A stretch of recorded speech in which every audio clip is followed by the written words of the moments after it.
Kingdom Hearts 3 did something pretty funny that I haven't stopped thinking about since the game first came out. Toy Box was a pretty great world to get. Finally, the inclusion of Toy Story into the Kingdom Hearts series, something that Tetsuya Nomura had wanted to do since the very first Kingdom Hearts game. This world takes us to a multi-level toy store, and within it, obviously there's a lot of toys, and also video games. I can't say I was expecting to come across a blatant Dissidia NT advertisement placement within Kingdom Hearts 3. Although Final Fantasy is part of Kingdom Hearts' DNA, to have it presented in this way, quite literally the game itself, a game that released 1 year prior to Kingdom Hearts 3, was kind of cool, but a little bit jarring at the same time. This technically means that Dissidia NT exists as a video game within Toy Story, or at least Kingdom Hearts' iteration of it. You see, it's always been believed that the story of Toy Box in Kingdom Hearts 3 is actually canon to the Toy Story timeline. The world's story here in Kingdom Hearts 3 is completely original, and doesn't follow along the same lines as an already established plot from a Disney film like most other Kingdom Hearts worlds do. The story here takes place right in the middle between Toy Story 2 and 3. The same also happened for Big Hero 6, being a continuation after the events of the film, as well as Monsters Inc. However, looking at the Toy Story world, the reason why so many people believe that KH3 is canon to Toy Story is because of what Tetsuya Nomura was saying around the time of the world being revealed. Whether it be Sora and company aren't tied up in the film's story, it's not a parallel setting, events in Kingdom Hearts 3 will also be included in the Toy Story series timeline, or what Tetsuya Nomura said to IGN. I said, okay, so is it fair to assume that Woody and Buzz and friends remember Sora and everybody coming? Is it part of the story now? And they were like, yeah, they being Pixar. And I was kind of like, oh, okay. Through these two statements alone, it seems like Tetsuya Nomura is suggesting that Kingdom Hearts 3 truly is canon to Toy Story. However, rereading over these interviews and taking a couple of other things into consideration, especially because there is obviously no mention of Kingdom Hearts or Sora and the team meeting Woody and the rest of the toys in Toy Story 4, and unless they plan to do something in Toy Story 5, I don't think Pixar are ever going to want to acknowledge that Toy Story had something to do with Kingdom Hearts somewhere within the actual canon of Toy Story itself. Until Pixar themselves come out and confirm that yes, Kingdom Hearts is truly canon, or a cameo is made in Toy Story 5, that the events of Toy Story in Kingdom Hearts 3 is Kingdom Hearts' own exclusive iteration of which, and doesn't pertain to the canon of Toy Story. But it is kind of funny to think that Final Fantasy does exist as a video game franchise within the world of Toy Story, just considering that Sora is literally friends with Final Fantasy characters. Then again though, you could say that it's no different to Yuzora's situation. Within Toy Story, he exists as a video game character, but we know in unreality, he's an actual person. So technically, is it considered to be the same for the other Final Fantasy characters walking around in different worlds throughout Kingdom Hearts? Within Toy Story, those characters are considered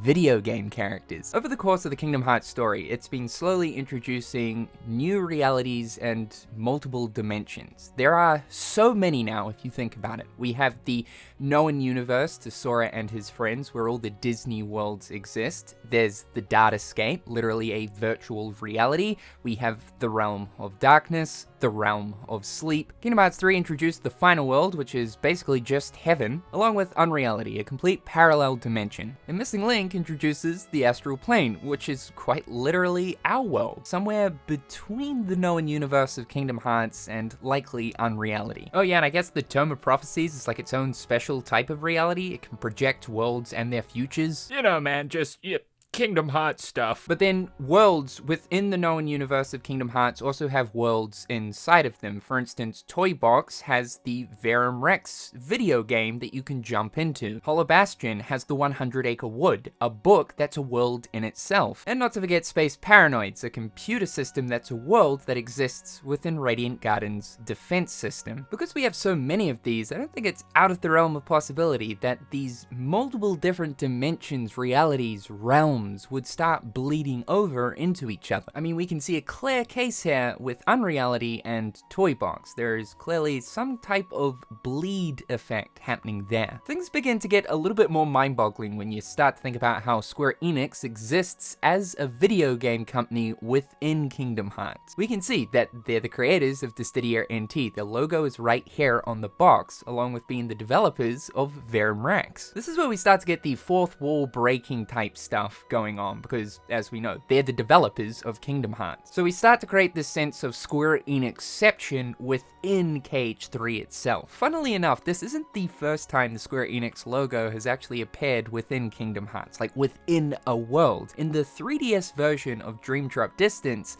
the Square Enix logo could be found on one of the boxes in the post office area of Traverse Town. Now, I don't think this was intentional. I believe that this was a watermark that was left on one of the textures because it was removed in the HD version. It's a nice little Easter egg for exclusively the 3DS version of Dream Drop Distance, though. However, we absolutely know that it's intentional that Square Enix exists here in Toy Box. When you start thinking in depth about it, this means that within the universe of Kingdom Hearts, exists Square Enix as a company.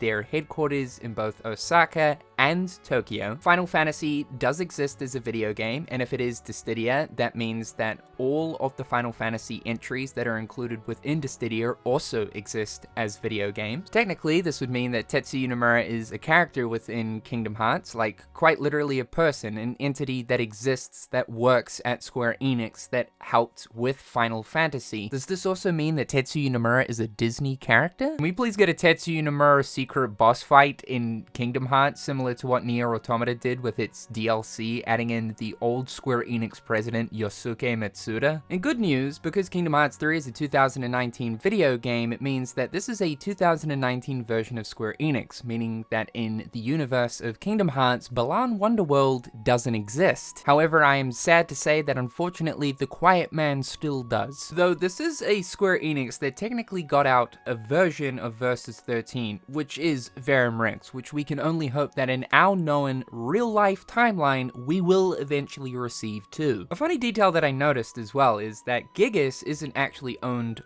by Square Enix in Toy Box. It's actually created by Ekim King. It's explained that Gigas is actually from a cartoon, so Gigas is its own thing, and that Verum Rex seems to be a crossover between the two IPs. Something interesting I noticed is Ekim King, the company behind Gigas, means one king. Ekim in Sanskrit means one, and we know that in Latin, Verum Rex means true king. It's really funny to think of Square Enix existing canonically within Kingdom Hearts, though. Little does Sora and the crew know that their god is branded right before them. I do feel sorry for you, Bahamut. You were once intended to be a summon in the very first Kingdom Hearts game, and now you have simply been reduced to a figurine. Now, this is a pretty subtle case of Kingdom Hearts breaking the fourth wall, but it is a case nonetheless, and it gets crazier the more you think about it. Missing Link, though, is the ultimate case of Kingdom Hearts breaking the fourth wall. We still don't really know too much about it because the game is just taking forever to come out, but we at least know that the Astral Plane is one big fourth wall break for the series, integrating our own known physical reality